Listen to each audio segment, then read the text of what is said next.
time 9 years ago, I discovered that the area of London where I live, my neighbourhood, my borough, had the third highest number of unaccompanied refugee and asylum-seeking children across London. And I was chatting to some of these young people, and education came out as a really key need that wasn't being met. And so I got together with a few friends who thought maybe, just maybe, we all had other jobs, but we had a little bit of time. We could get together and do something really, really small in the way of providing some form of voluntary education support. And so began a very small educational mentoring programme for just 10 young people with 10 volunteers from their local community. We had no office, no funding, a little bit of time, no resources, but we did have a shared conviction that education can and does change young people's futures.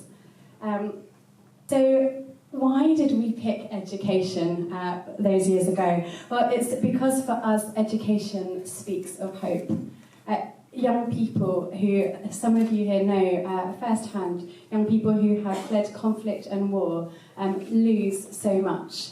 And they lose so much in terms of the future that they had dreamed of. But education is inherently forward-looking. And so we believe that when we choose to invest in young people's education, we're sending a really powerful message that there is a future, and there is a future worth investing in and worth preparing for. And we're here with you tonight because we have what I think is an amazing opportunity to literally help hope grow up from the ground and create what I hope will be a wonderful education centre for young refugees and a home for RSN. My name is Hamid. I arrived in the UK from Afghanistan when I was 16-year-old. I came from a village where education was non-existent, and it was all due to the conflict in that city. But when I arrived in the UK, I was in a very bad emotional form. I was depressed and sad and being very alone. I managed to enroll in college to learn the language and some basic mathematics with the help of authorities and my support worker.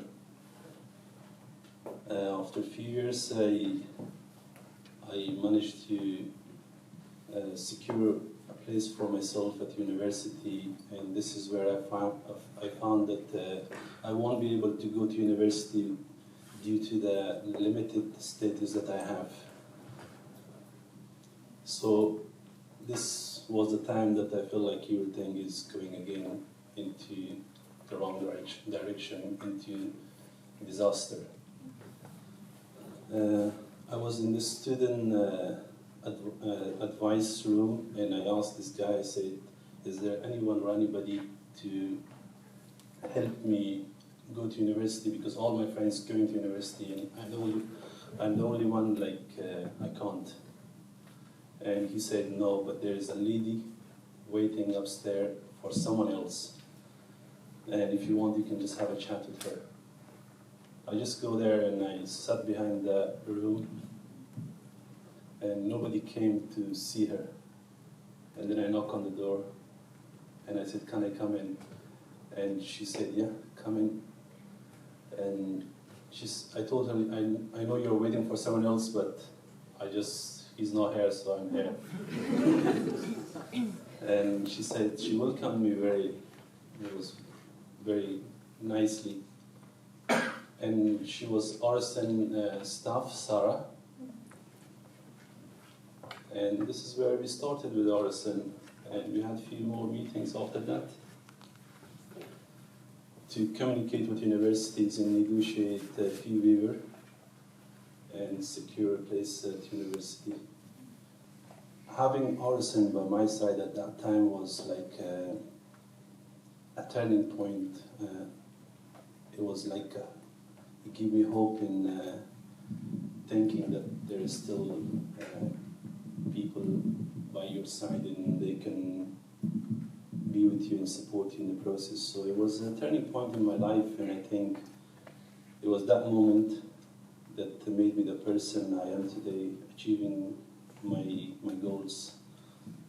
Not all of it, but some of it. And